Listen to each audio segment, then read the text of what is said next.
is that the campus is a gun-free zone. And so a number of students have said, why do they have to be unarmed when there may be, when there's clearly a way that bad guys can get on the campus?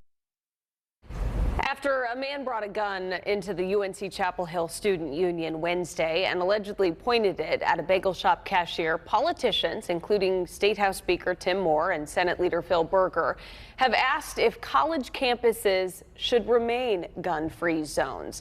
Welcome to the Fox 8 10 o'clock news. I'm Katie Nordine. And I'm Neil McNeil. Fox 8's Cassie Fambro took that question to students both in Chapel Hill and Greensboro. She joins us now with their reaction. Cassie. Yeah, Neil and Katie, as you know, many public colleges and universities have a bunch of entrances like the UNC campuses in Chapel Hill and Greensboro.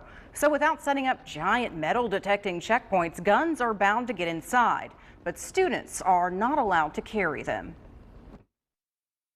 I want to be clear that guns are prohibited on this campus and every campus across the state of North Carolina. On August 28th, police say a grad student brought a gun on campus to UNC Chapel Hill, then shot and killed a professor.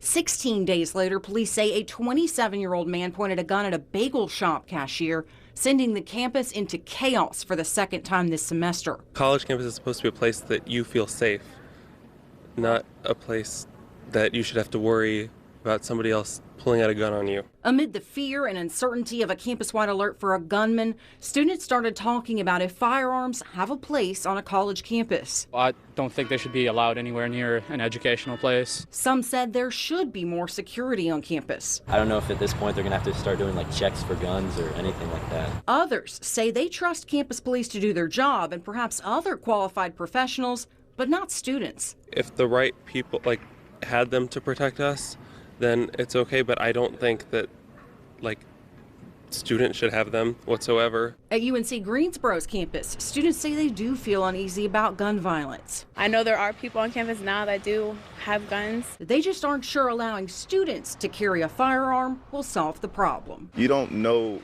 what one student is thinking compared to the next if you allow people to have guns on campus. So one person can use it for safety, the other person can use it for you never know what. Now, 22 states nationwide allow colleges and universities to make their own decisions about whether or not they allow students to carry a gun. 17 states prohibit carrying a firearm altogether, and just 11 states allow it with some exceptions. In the studio, Cassie Fambro, Fox 8 News. Cassie, thank you. The suspect